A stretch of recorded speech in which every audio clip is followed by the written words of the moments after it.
ಪ್ರತಿನಿಧಿಗಳೇ, ಅಧಿಕಾರಿ ವರ್ಗದವರೇ, ಮಾಧ್ಯಮದ ಬಂಧುಗಳೇ, ಇವತ್ತು ಕರ್ನಾಟಕದ ಪಂಚಾಯತ್ ರಾಜ್ ಕುಟುಂಬ, ಜನಪ್ರತಿನಿಧಿಗಳು, ಅಧಿಕಾರಿಗಳು, ನೌಕರ ವರ್ಗ ಎಲ್ಲ ಸೇರಿ ಒಂದು ಕುಟುಂಬವಾಗಿ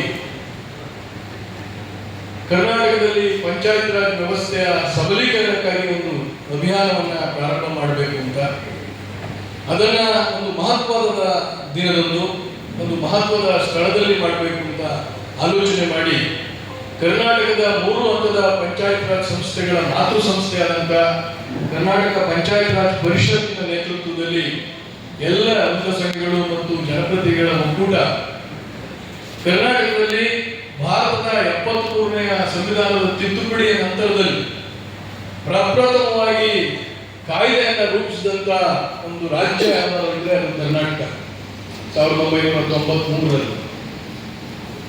ಅದನ್ನ ರೂಪಿಸಿದ ರೂವಾರಿಗಳು ಈ ನೆಲದವರು ಸನ್ಮಾನ್ಯ ಹಿರಿಯರಾದಂಥ ಎಂ.ವೈ. ಗೋರ್ಪಡೆ ಸಾಹೇಬ್.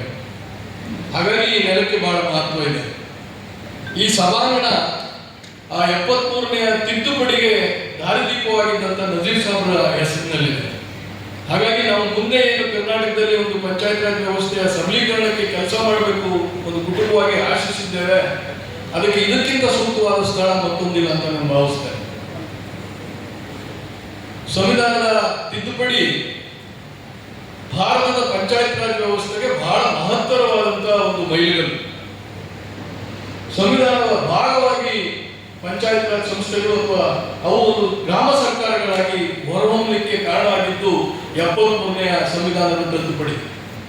ಅದಕ್ಕೆ ಆ ಮೂಲ ಕನಸನ್ನು ಕಂಡವರು ರಾಜೀವ್ ಗಾಂಧಿಯವರು, ಅಂದಿನ ಪ್ರಧಾನಿಗಳಾಗಿದ್ದಂತಹ ರಾಜೀವ್ ಗಾಂಧಿಯವರು.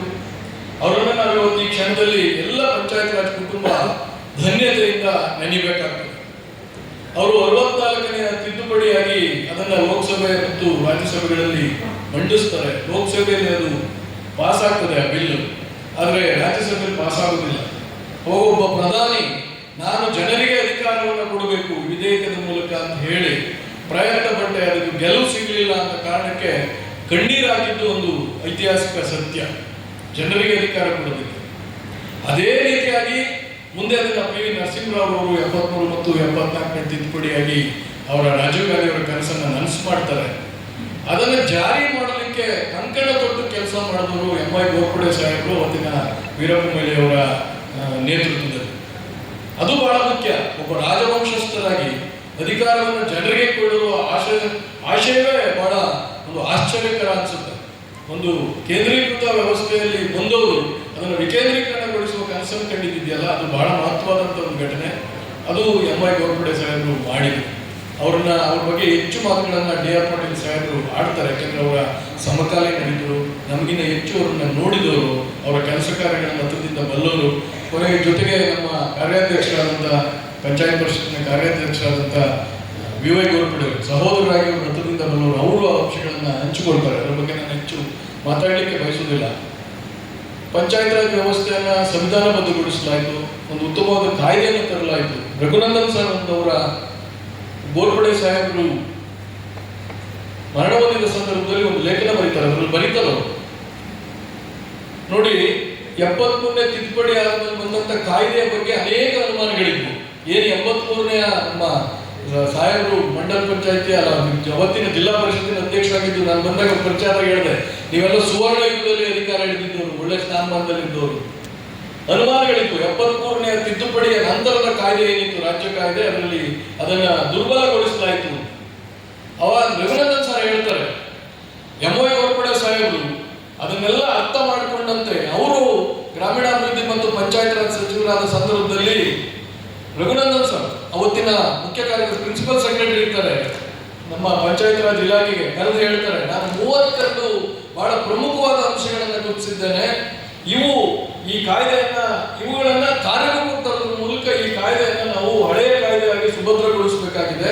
ಆ ನಿಟ್ಟಿನಲ್ಲಿ ನೀವೇನು ಸಲಹೆಗಳನ್ನು ಕೊಡ್ತೀರಿ, ಏನ್ ಕ್ರಮಗಳು ಕೈಗೊಳ್ಳಬೇಕು ಅಂತ ಹೇಳಿ ಆಲೋಚನೆ ಮಾಡಿ ಒಂದು ವರ್ಕಿಂಗ್ ಗ್ರೂಪ್ನ ಅವರು ಕಾನ್ಸ್ಟಿಟ್ಯೂಟ್ ಮಾಡಿ ಅದರ ಮೂಲಕ ಶಿಫಾರಸು ತೆಗೆದುಕೊಂಡು 2 ಮಹತ್ತರವಾದ ಹೆಜ್ಜೆಗಳನ್ನ ಅವತ್ತಿನ ಇದರಲ್ಲಿ ತರ್ತಾರೆ. 2020 ದಶಕದಲ್ಲಿ ಏನಂತಂದ್ರೆ, ಮೊದಲನೇದು ಚಟುವಟಿಕೆ ನಕ್ಷೆ ಮಾಡಿದ್ರು. ನಾವಿವತ್ತೇನು ಜವಾಬ್ದಾರಿ ನಕ್ಷೆ ಆಗಬೇಕು, ಇನ್ನೂ ಆಗಿಲ್ಲ ಅಂತ ಹೋರಾಟ ಮಾಡ್ತಾ ಇದ್ದೇವೆ. ಅದನ್ನ ಯಾವ್ಯಾವ ಇಲಾಖೆ ಸಂಸ್ಥೆಗಳಿಗೆ ಯಾವ್ಯಾವ ಅಧಿಕಾರಗಳನ್ನು ಬಿಟ್ಟುಕೊಡಬೇಕು, ಯಾವ್ಯಾವ ಜವಾಬ್ದಾರಿಗಳನ್ನ ಯಾವ್ಯಾವ ಹಂತದ ಗ್ರಾಮ ಸರ್ಕಾರಗಳು ಮಾಡಬೇಕು ಅಂತ ಹೇಳಿ ಸ್ಪಷ್ಟವಾಗಿ ಚಟುವಟಿಕೆ ನಕ್ಷೆಯನ್ನ ಮಾಡಿಸಿದ್ದು ಎಂ.ಐ. ಗೋರ್ಪಡೆ ಸಾಹೇಬರು. ಅದಕ್ಕೆ ಬಹಳ ಬೆಂಬಲವಾಗಿ ನಿಂತಿದ್ದನ್ನ ಡಿ.ಆರ್. ಪಾಟೀಲ್ ಸಾಹೇಬರು ಸಮಿತಿಯಲ್ಲಿ ಇದ್ದು ಅಶ್ಯೂರೆನ್ಸ್ ಕಮಿಟಿಲಿ ಅದನ್ನ ಆ ಚಟುವಟಿಕೆಯನ್ನ ಕೊಟ್ಟ ಮೇಲೆ ಡಿ.ಆರ್. ಪಾಟೀಲ್ ಸಾಹೇಬರ ಮೂಲಕ ಪ್ರಶ್ನೆ ಕೇಳಿಸ್ತಾರಂತವ್ರು, ಸಾಹೇಬ್ರೆ ನೀವು ನಮ್ಗೆ ಅಧಿಕಾರ ಕೊಟ್ಬಿಟ್ರಿ, ಜವಾಬ್ದಾರಿಗಳು ಕೊಟ್ರಿ, ನಿರ್ವಹಣೆ ಮಾಡೋದಕ್ಕೆ ಹಣ ಬೇಕಲ್ಲ ಇಲ್ಲಿ ಅಂತ.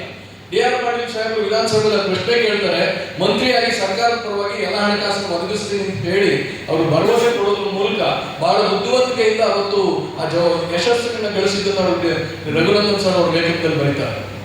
ಮುಂದೆ ಅವರು ಒಂದು ಇಂಗ್ಲಿಷಲ್ಲಿ ಒಂದು ಮಾತಿದೆ, for all evils of democracy solution for all evils of democracy is more democracy. ಪ್ರಜಾಪ್ರಭುತ್ವದ ದೌರ್ಬಲ್ಯಗಳ ಬಗ್ಗೆ, ಸಮಸ್ಯೆಗಳ ಬಗ್ಗೆ ನಾವು ತುಂಬಾ ಮಾತಾಡ್ತೀವಿ. ಅದಕ್ಕೇನಾದ್ರೂ ಪರಿಹಾರ ಇದ್ರೆ ಇನ್ನು ಹೆಚ್ಚು ಪ್ರಜಾಪ್ರಭುತ್ವನ ಜನರಿಗೆ ಸಂಪೂರ್ಣವಾಗಿ ಅಧಿಕಾರ ಬಿಟ್ಟುಕೊಡೋದು ಅನ್ನೋ ಮಾತಿದೆ.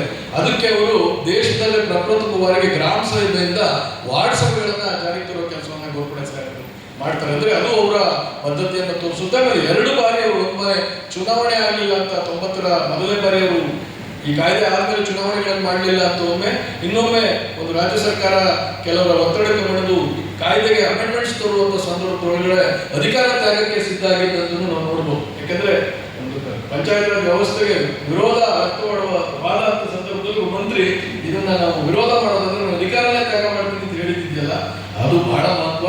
ಹಾಗಾಗಿ ಈ ಮಹತ್ವದ ವ್ಯಕ್ತಿತ್ವ ಮತ್ತು ಈ ಸ್ಥಳದಲ್ಲಿ ನಾವು ಕರ್ನಾಟಕದಲ್ಲಿ ಏನು ರಮೇಶ್ ಕುಮಾರ್ ಸಾಹೇಬರ ಅಧ್ಯಕ್ಷತೆ ಒಳಗಡೆ ಒಂದು ಪರಿಷ್ಕಾರ